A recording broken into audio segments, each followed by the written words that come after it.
Welcome to Heaping Spoonful, a twice-monthly conversation with restaurateurs, chefs, growers, and others who have helped generate the legends associated with the eateries across the Mid-South. The team at Benny Keith is proud to sponsor this adventure with the goal of preserving the stories that have helped cultivate an amazing food scene across the Mid-South. So kick back and enjoy a Heaping Spoonful. Hello, everybody out there in podcast land. I'm Kelly Bass, your host of Heaping Spoonful, where we visit with chefs and restaurateurs from some of the great eateries across the Mid-South. I'm a foodie from way back, and in fact, I got the chance to review restaurants for Little Rock newspapers long before the internet gave everybody the chance to do the same thing. There wasn't any Yelp, there wasn't any TripAdvisor. And now, thanks to Benny Keith Foods, I'm a podcaster, and I love it. In the old days, I'd do the interview like I'm about to do today. Then I have to go write the article. Now, once the interview's over, I'm done, and that is easy peasy, my friends. Today, on our 42nd episode of Heaping Spoonful, you all will hear the interesting story of Chris Tanner, a man I've known for 30-plus years and the owner of three Little Rock, Arkansas's most beloved and renowned restaurants, Cheers in the Heights, Samantha's Tap Room and Wood Grill, and the Oyster Bar. He's also a partner in Cheers at the OPO in Fayetteville, Arkansas. So welcome to Heaping Spoonful, Chris. Glad to be here. Glad you are. We don't always tell Heaping Spoonful guests stories chronologically, but in your case, I think it makes sense because people who knew you and knew what you were up to 30 years ago might not have been able to foresee where you would end up, and maybe you couldn't even have seen it yourself. But it all started with catering, which is an interesting and fairly ambitious jumping off point in this business. If you were confident you could be a caterer, you were clearly confident of your ability to cook. So tell our listeners when and how you learned to cook, and was that just part of growing up? Part of growing up, just self-taught, trial and error. Right, just doing it at home there? Just doing it at home. Hanging out with mom and cooking it, huh? Exactly. Yeah, and of course, there's a big difference in being able to cook and cooking at scale, which catering requires, and there's all the equipment you need. So how did you get the catering business up and running? Well, cooked out of my house, and went and bought a few pots, and it really just started going to an office. And I would call them the day before, say, hey, I'm coming down with some crawfish etouffee. And they're like, all right, So I'd get up, make that in the morning, and portion it out, take 40 servings down there, $5 a throw. Sell it. And got a roll and a spoon. So then you get $200 net sales, sell out, be done by noon. Yeah. And there's anyway, your money. That's where it kind of started. Yeah, well, that's cool. And I've watched you cook out of your house before, and you have continued to do that. The first time I remember eating your food was in the mid to late 1990s at a long-defunct festival called New Orleans in the Heights on Upper Kavanaugh in Little Rock, Arkansas. And I went and Googled New Orleans in the Heights and Kavanaugh, and nothing came up. So that shows you how long ago that place went away. Because I believe it was Tanner's Cajun Catering, and that was the first time I had ever had fried crawfish tails. And I'll tell you, for a guy who likes to eat, you get that crawfish tail without fighting it out of the crawfish itself. That makes your ability to eat a lot of them quickly, just sort of like already shelled sunflower seeds. You can knock them out. So I'd never even heard of those. I guess that's just something you still make those, right? Yeah, yep, still do them here and there, and we've done them at the restaurants. And anyway, we just started out with catering, and I called it Tanner's Cajun Catering because back then there was not a lot of Cajun Creole, right? And anyway, I kind of specialize in cooking on site, too. So we did crawfish bowls and shrimp bowls, and then we got into lobster and king crab and things like that, and it was a lot of fun. Yeah, so you did more festivals than that festival. I think I heard you say, or somebody say, that you used to do toad suck days. Did toad suck. Yeah. That was hard. Yeah, there's a lot of people rolling through there that are hungry for sure. Yeah. So at what point did you say, well, this catering thing's great, but I'm ready for brick and mortar? I mean, was it a decision you made, or did the opportunity just present itself and you went for it, or how'd that go? I wanted to do something, and at the time when Cheers, when it came around, I was wholesaling also liquor and wine for Moon Distributors, and I was calling on Cheers in the Heights. Right. And anyway, happened to be out to dinner one night with the owner, and just said, hey, if you're ever interested in selling, let me know. And he did. Did you live in the neighborhood at that point in time or not? Yeah, I was living in Camac Village. Yeah, you're right down the way. Yeah. Mm-hmm. And, that place, for people that don't know it, I mean, you bought it, I think, in 2000, but it's been around since 1979. Yep. I mean, it's a venerable location, and I used to go there, but it was really more of a little burger joint. I mean, it was better than, it wasn't just like a, Yeah, it really was. It was just a little sandwich burger joint, not a whole lot of night business, and, and it was on the decline, too. Oh, was it? Yeah. And now was Samantha right there with you in the catering stuff and in that, or was she doing something else? She was with me. Yeah. Yep. Y'all were a team. You're still a team. I saw y'all up together last night at the Oyster Bar. So. Yeah. Yeah. And so when you purchased it, again, how quickly did you just immediately kind of upgrade, and add more things to the menu at Cheers? Just basically spread out the menu some? Yep. Yeah, we immediately went in, started cleaning, remodeling, closed it for a couple of days, and then started changing some menu items. Just upgrading some stuff, right? Yep, just plates, tables, chairs, everything was just being upgraded. And right. So Cheers is a small spot, the inside part. What's not counting the back room, not counting the patio? What's the inside seat? 50.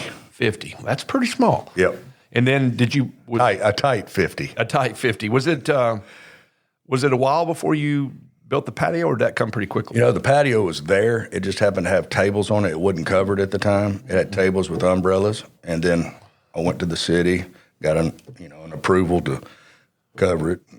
Yeah, which obviously means it's all weather, Yeah, and that's been monster. Knocks the rain and the sun off of you. Oh, yeah. Yeah. And so then when did you get the back room put together? Golly, I don't know how many years.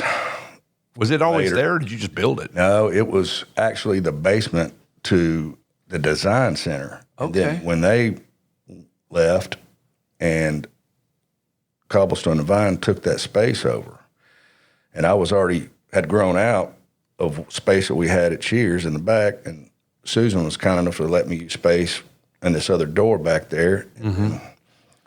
She wasn't using that area like she was planning on, so I asked her, I said, hey, would you want me to move my stuff over here and you have this space back? She goes, yeah. And I'm like, oh, my God, great, because it had a garage door, and that's where, we have the private party room, but we check in our orders and store all of our wine, and anyway.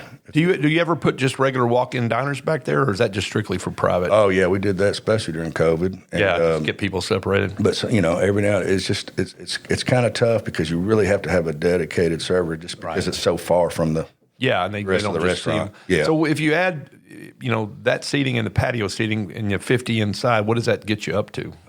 Close to 100. Yeah, which maybe completely changes the scale of things for sure. Yeah. Well, as you well know, I love wine. Amen. And Cheers has a really great selection of wine. And again, I know your background as a wine wholesaler with Moon, introducing me to the guy at Landmark, something I'm going to owe you for the rest of my life. Yeah. Bob Cooley. Oh, Bob Cooley. Talked to him the other day. Did you? Yep. Wow. Well, he showed us a good time out there for sure. So I figure, again, so you were selling wine and spirits with Moon even while you owned Cheers, right? So you ran parallel with that for a while. I mean, obviously then your day job was selling wine and spirits, and your night job was working at Cheers. Yeah, exactly. And then at some point you just said, I can't do them both? I finally, we built up Cheers, and I was like, well, I could really concentrate even more here. So I talked to Stan. I said, hey, I'm probably going to exercise an exit strategy here pretty soon. And anyway, it worked out. It worked out great. Yeah. And well, again, think about it. Like you said, you used to call on all these restaurants. So not only did you sell them wine and spirits, but you learned some things about them, and you saw the opportunity at Cheers to make it into something more than it was. I learned a lot. Yeah. Well, that's a great thing, and we'll talk more about learning from travel in a little bit. But again, you're one of the rare restaurateurs who prices their wine reasonably. Right. It seems to me, I've always thought, and I remember there was one particular bottle of wine I'd see at one restaurant for $40 a bottle, and I'd see it at $60 at another restaurant. I was like, they're making money at $40, and they're probably selling 10 times more $40 bottles than that guy's selling $60s. I'd rather make some money a lot of times and a lot of money not very often. Is that kind of the way you look at wine? Yeah, I do. A lot of them look at margins and percentages. I just look at profit dollars. I'm like, all right, hey, I'm not trying to hit the home run on everything, and I want to sell a better bottle of wine. Sure. So anyway, that's kind of been my philosophy. Well, I think also your background in it and your love of it. I mean, you know enough about wine to be able to spot some good things on there that aren't just your run. It's something that's not just Kendall Jackson Chardonnay. Nothing against Kendall Jack, but I mean some things that are people like, I trust Chris and his team to have some good wines that I haven't had. So I appreciate that. Yeah. And of the many things that you and I share a taste for and a love for, one of them is Rombauer Chardonnay. And I remember, I think you told me that you sell more of that fine Napa Valley wine than about anybody else. Tell us, what's your relationship with Rombauer? And did you just love it when you tasted it and then you just started buying it and people trusted you and bought it? Or have you been to the winery? Do you know the people? Oh yeah, I know KR. I know them at the winery, and I love the wine, and so do people. Just the customers and people that have never had it. And I'm like, just try this. Like, oh wow, they just love it. And I've told the staff, I said, hey, we could take this off and sell something else. No, staff's like, no. Yeah. Keeping this one. And is that it? Do you have that at all of your spots? That's almost like my, it's my thing now. If you see Rombauer, it's going to be at all the restaurants. Yeah, well, it's good. Well, I remember my wife Ashley and I went out to Napa Sonoma and we went to Rombauer. She's like, now, I don't like red wine. I was like, try this. Wow, that's pretty good. I really don't like red wine. Wow, that's real tasty. That Rombauer Zen is a jammy. Yes. And, if anybody wants their little gateway into red wine, try that one. I agree. So anyway, I agree. I digress, but that's what I do. Through that first decade of the 2000s, you put after even while you were at Moon, but after Moon, you put all your energy in Cheers in the Heights, and then later Cheers in Maumelle, where you were a partner. I guess not the everyday operator. So that were your two areas of focus at that point in time, I guess. And how did Cheers in Maumelle come to be? Because Maumelle, it still needs, they've got Cypress Social now, but boy, it needs restaurants. Sure. And that's one of the reasons, I went over there, have a lot of friends and some family that even live over there, and bought the property, built the building, and had a couple of partners, and just it went on, and then they faded out.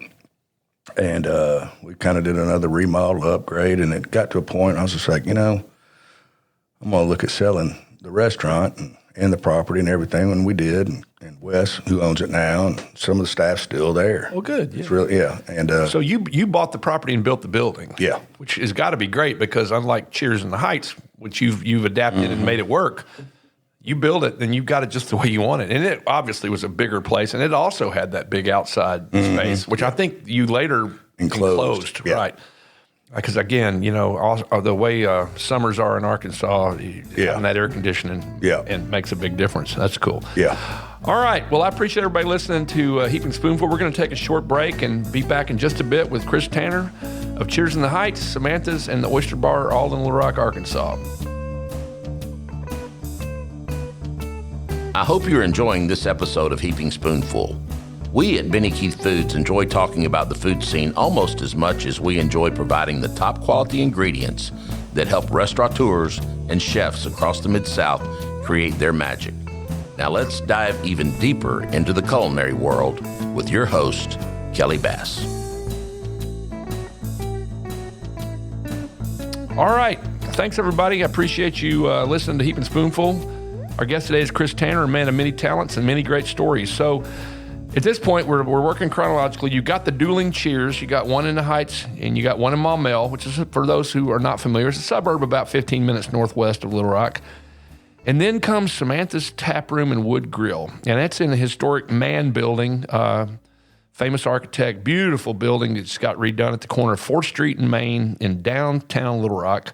And you opened that in very early 2015. So let's just talk through, you've got one you're running yourself with your wife and a great team, and one that your partners are running out in Maumelle. So what led you to choose that space? And what led you to open another restaurant, choose that space, and then what was the concept you were looking for? How we got to that? Had some buddies of mine in a pool in Mexico, and I was like, hey, I got an idea. and kind of told them about it. And I said, I've got the menu. And I said, these are recipes that have been my number ones in catering for the last 20 years. Right. So I know that people are going to like it. I said, it's just a matter of can we execute? And, I'm a big fan of grilled items. Yeah. I'm not a big fan of braised. I'm more of a grill guy. Right. Anyway, so just want to incorporate that. And then the kegs and wine and kegs was, starting to happen. And I was like, this is, we could really streamline this, make it, really efficient. And those things came about. And so I built the menu. Of course, I travel like crazy, so I'm always looking, just seeing what's going on out there, and sure. Just ideas from around the country, over years of travel, and kind of incorporated that. So ideas for menu items, but also ideas for the way you just design, lay out the place, And when this space was available, other restaurants had looked at it and they passed on it. And anyway, the first time I went down there, I'm like, oh yeah.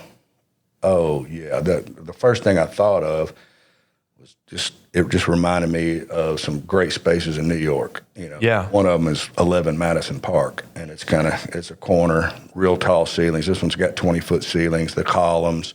We're nowhere on the same area as 11 Madison Park food-wise. Yeah, right. Well, but anyway, it's just a great feel, and you got all the windows, and anyway, that's what really drew me to it. Well, it's that part of Little Rock. I mean, Bruno's Little Italy, and you got to give, Gio and Vince and those guys credit. They set up shop with their historic and fabulous traditional Italian food. But, Main Street was just starting to come back a little bit, And, Ashley and I lived at the Lafayette, which is a historic hotel built in 1925, and I timed it, my friend. Once you got open, 2 minutes and 15 seconds. Unless Ashley was wearing heels, then it was a little bit longer, but she doesn't wear heels all that much. So I remember I'd walk to work, and I'd walk past there every day. And one time I was coming back, and I remember looking in there.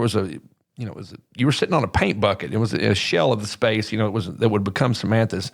And you were worried. I mean, you said, I'm not sure this place is going to work. I said, I think you're really wrong. I mean, first off, you're well known. You're a known entity. Cheers is beloved, and I think this area is really ripe for something just like what you're doing. And you know what? I was right. I really don't think I can remember a restaurant that's opened in Little Rock, Arkansas, that was as hot from the get-go as Samantha's. I mean, Dugan's did really well, but it's a smaller, different footprint, a different concept. But the neighborhood was getting better. You were attractive space. You were smart to engage Gary Mertens, one of the best designers in Little Rock, to help the space look good. I love the little orange accents that are on the columns on the ceiling. Yep, that's him. But, what do you think? I mean, again, just a combination of things that made it so successful from the very beginning or so popular? Yeah, I think it's a combination of, we've got a great staff, front and back of the house. Everybody bought into what we want to do and what I've been doing. It's just want to kick out great food, consistent service, consistency on everything. Right. That's the key.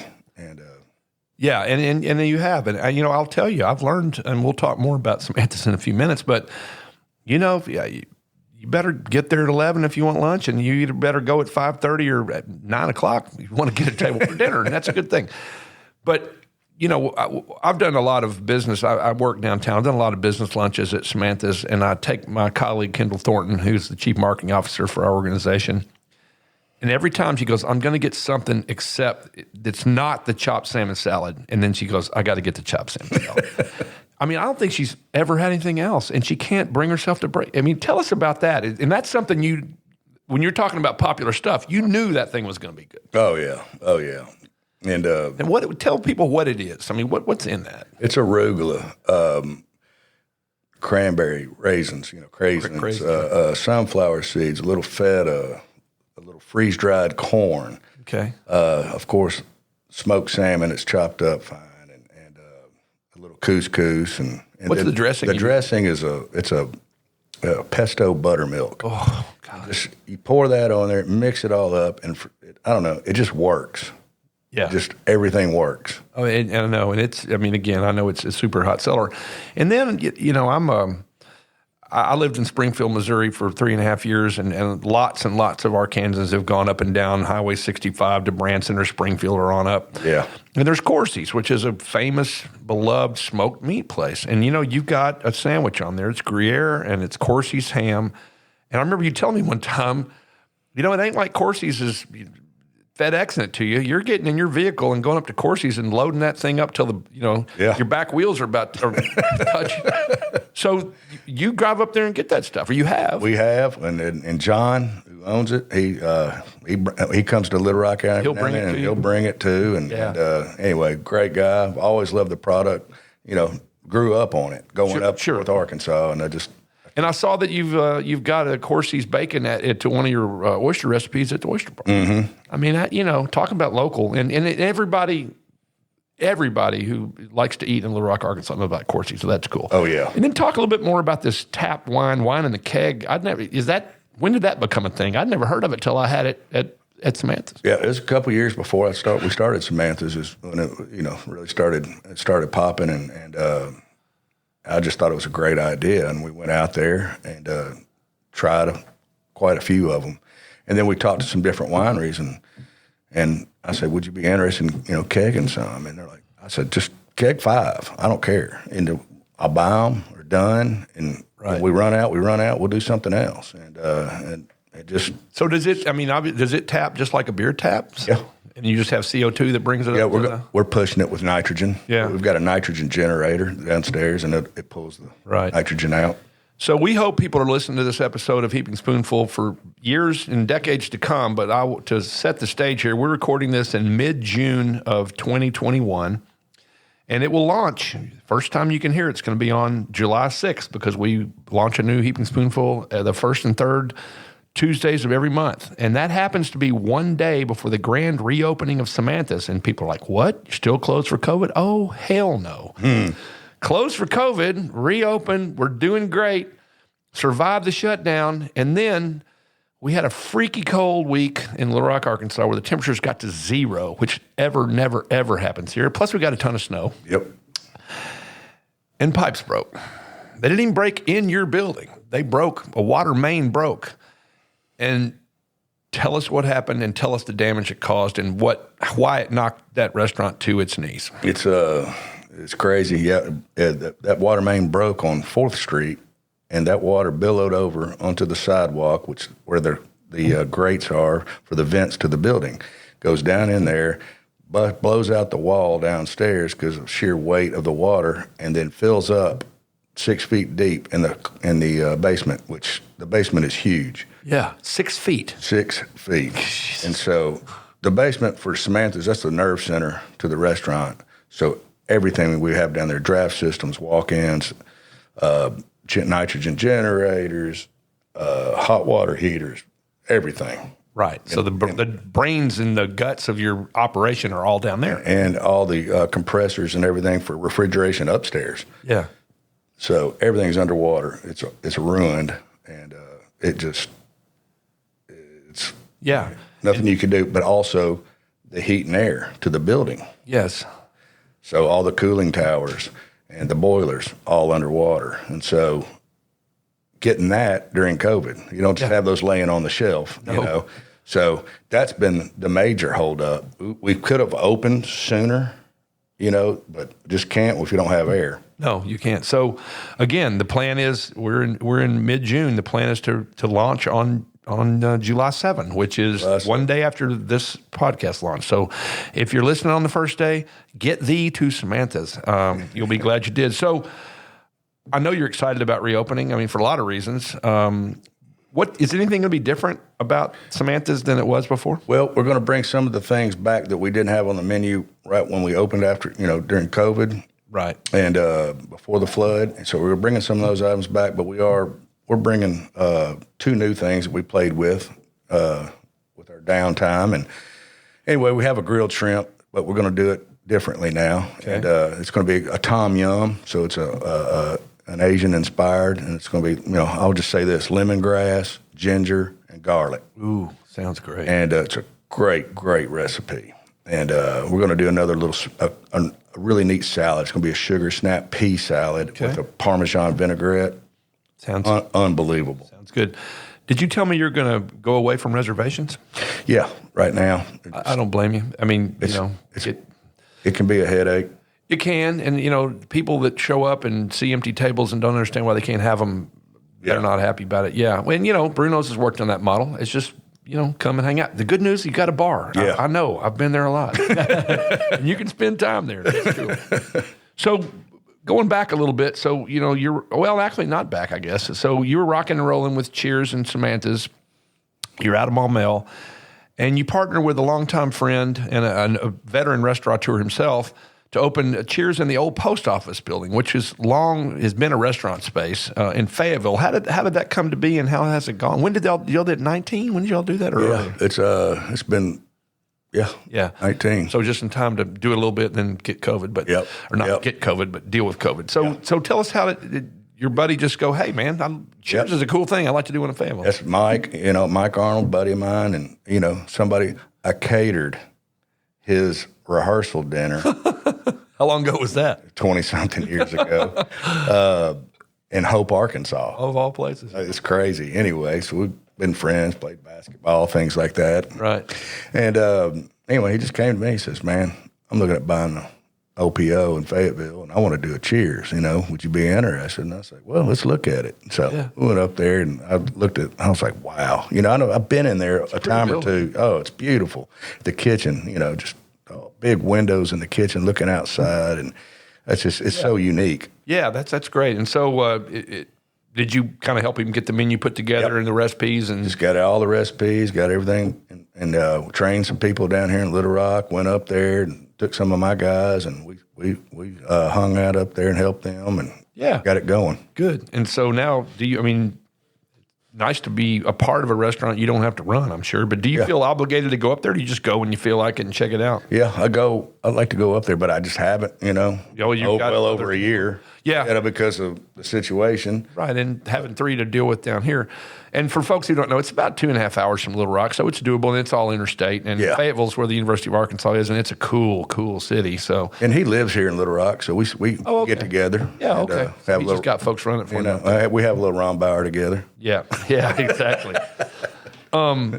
All right, now we're going to move on to your next project. So just to kind of set the stage here. So, at Cheers, you upgraded the menu, you added some cool stuff, kept the burger, kept the core items everybody loved. And nobody was pissed off about that. That was all good. And then Samantha's was your own baby. And as you said, you featured items, or you feature items that you knew were going to be successful from your catering days. You travel a lot. You'd seen good things. That formula has just been a huge hit from day one. And then there's the Oyster Bar. So people from Little Rock know all about the Oyster Bar. As I told you earlier, it was the first place I could drink illegally when I was a kid, and or not a kid, when I was 19 or 20. And, it's been a staple in a funky and fun old grocery store space, I guess it was, in Stiff Station neighborhood since 1975.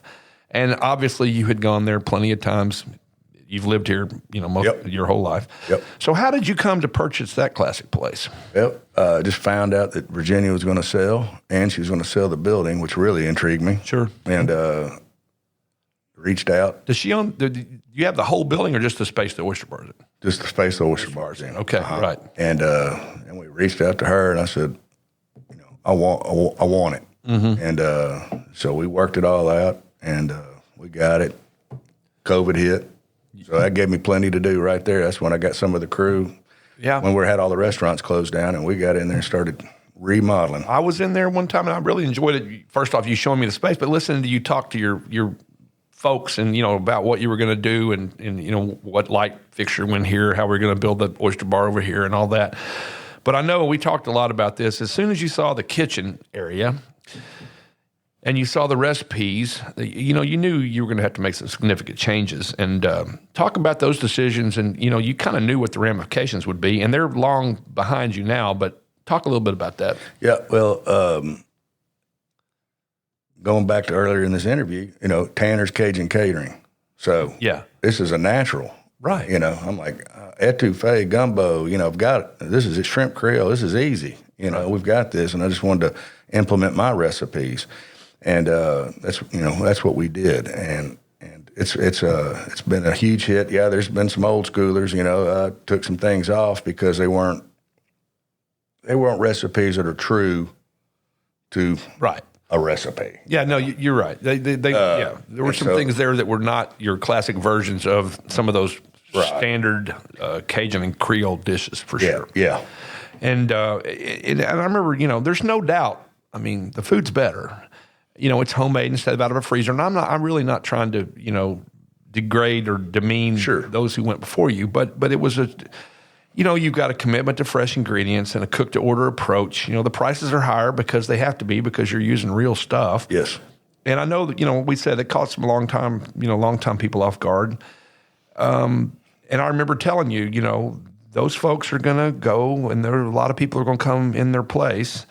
And it looks so good because you blew out, there was office area that's now part of the restaurant.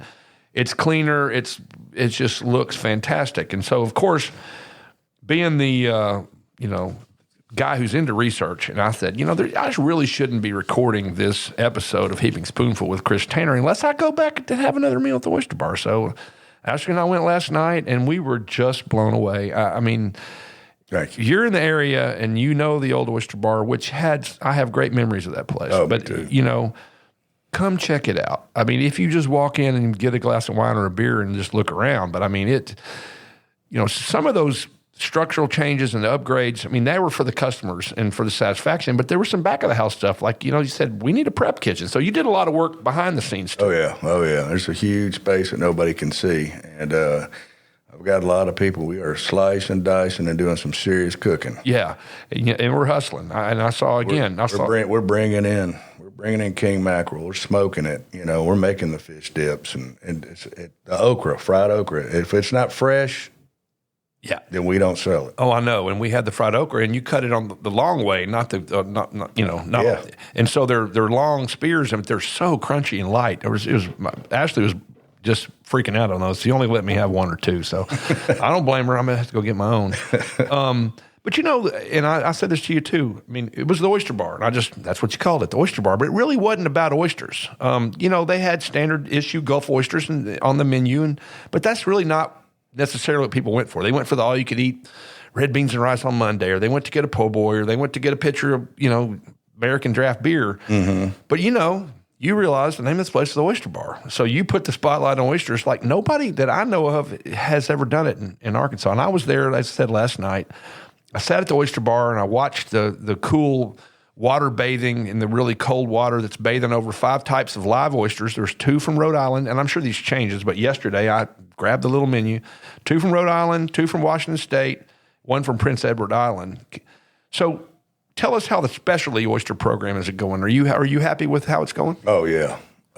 It's way exceeded my expectations. But before I even bought the Oyster Bar, I always thought that Little Rock, or in the state of Arkansas for that matter, is kind of seafood poor. Mm-hmm. And so I'd already been traveling the country and looking, and then this happened to come up. And yeah, well, the fact is those are available now. I mean, you don't.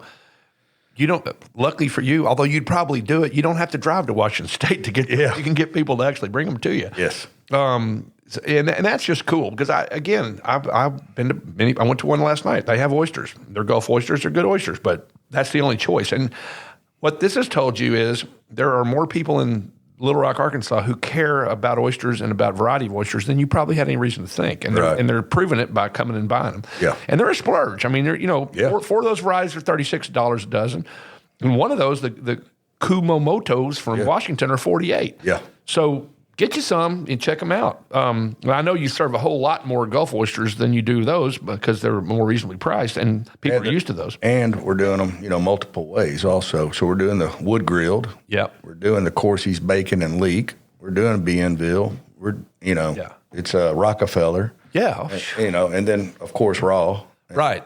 So. And, again, those who are familiar with the Little Rock dining scene, I mean, those are the kind of things you used to get at Cajun's Wharf. And Cajun's Wharf's been closed for a few years. Yep. But, I mean, that's the first time I ever had Bienville or Rockefeller, in char grilled, and it was good. So, but what I didn't know, and, you told me, tell us, again, how you came to get those Gulf oysters, because you went down there on kind of a scouting mission and ended up with a lot of oysters and a lot of shrimp, and you're still doing it. So just talk through that little stretch of going down to the south. Down to the south. Down to the Gulf. Well, it was a Friday. I got a delivery in from a company out of Memphis, and I inspected the oysters, and they were not even close to our standards. So I just said, you can take these back. And I'm sitting there going, wow, it's Friday night, and I have no Gulf oysters. I had some East and West Coast. So I had an oyster up in New York City, and it was called Murder Point. And it's out of Alabama, Bayou La Battery. And I was like, I'm just going to reach out to these people. Called Rosa, who I know now. She answers the phone, and I told her my situation. And I said, I'm willing to drive down there right now. Is there any way I could get some oysters? And she's like, let me call my son. He's out on the beds right now. She calls him. She calls me back.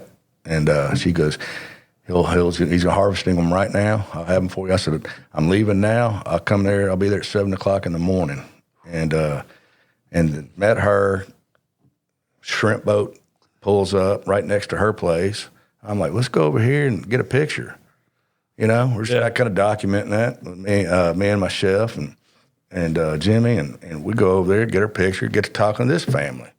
You know, we just got in. How'd it go? Oh, opened up the hatch. I'm like, oh my gosh. I mean, the most beautiful shrimp. I'm like, are you selling it? And they're like, yeah. Yeah, we're not eating it all. I'm like, oh, well, I'll take 25 pounds right now. Just, you know, I only had one little cooler with me, so I just got what in there, you know, got their phone number, and then next thing I know, I meet another family. I go back down the next week. I'm like, I love this. So we had another family. All they do is Gulf oysters. Another family, all they do is blue crab.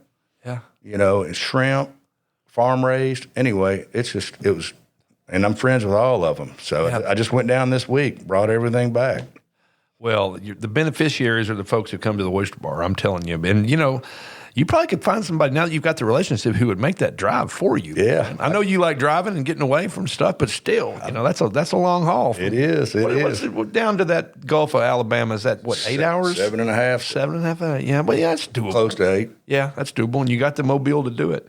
Yeah. Wow. Well, that's really cool. And that's dedication to good product, and so that's great. So, it's a great story, and we'll do that from June to December as far as the crab and the shrimp. That'll kind of die off, you know, come December, but still the oysters. You know, and we're getting them shucked, we're getting them in the shell, you know, everything we need. Well, I sat there yesterday and watched your shuckers in the Oyster Bar. They're at the Oyster Bar and they didn't seem like they had a lot of dead time, that's for sure. So as I mentioned, Heaping Spoonful listeners, we're recording this episode in mid-June of 2021. It's exactly, really, 15 months after COVID-19 shut things down all over the world. Can you walk us through the pandemic's impact? Because I know it was different at each of your restaurants. So what was Cheers like during the pandemic's worst times? Because we had a shutdown for a while, but then we were able to open for takeout only. And then Samantha's and Oyster Bar. How did those all go? It's all right. So Cheers, that was the first restaurant to open. We closed all 3 of them down the same day, St. Patrick's Day. Mm-hmm. And so end of April, so that's in March, end of April, we opened Cheers back up. Cheers already did a big to-go business to begin with. Right. It's in the neighborhood. You know, it's a no-brainer. And then also spring's coming. So we have the patio, and we set tables up out in the parking lot also. And so that was the first one to open. That was easy. Oyster Bar, well, we were already starting to do a little remodeling in the back, and I'm like, well, now's the time. So while it was shut down, we went ahead and did full bore remodel construction. Right.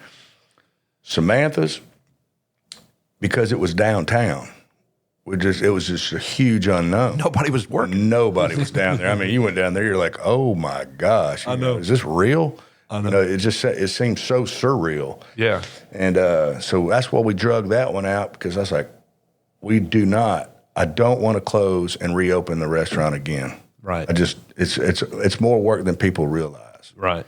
And with your staff and everything, it's a monumental. Right. And so anyway, that's why we waited as long as we did, got it up, going, the last restaurant, and then the flood. And the flood. Yeah, I know. Still closed. Well, so now you're, again, a day after the first people hear this podcast, Samantha's going to be back up and running, and obviously Cheers and Oyster Bar are cooking. So is much going to look different than pre-COVID? I mean, have you learned some things? I'm sure your to-go business is going to stay there, more takeout. Is there anything else that you think will be different, lessons you've learned during COVID, or do you think it's going to be pretty much like it always was? Well, I just want to get back to the way it was. Difference-wise, I don't see a whole lot being different. We're doing the to-goes that we do. Right. We don't have drive-throughs. If we had that, that'd be, something to talk about, but I don't have that. So yeah. Well, and again, everybody wants normalcy, and I could tell last night, and just the things we don't take for granted anymore. I'm just sitting there looking at everybody going like, wow, we're just enjoying being in this restaurant, eating good food and having a drink and visiting with each other. And, we're, masks are not required now. And, again, only at this point, 32% of our Kansans have been vaccinated, but I bet a whole lot higher percentage of those people who are coming out and doing your restaurants have been. So it's a much safer thing. So sure. Well, listen, thanks, Chris, for being my guest today on Heaping Spoonful. Continued good luck as you work to get Samantha's back on its feet and growing your business at all your restaurants. And thanks to everybody for listening. We really appreciate you. And remember that new episodes are posted the first and third Tuesdays of each month. So keep an eye and ear out for them. Go check out some of the ones you hadn't heard before. And I appreciate you. Have a great rest of your day. Thank you. We hope you enjoyed this episode of Heaping Spoonful.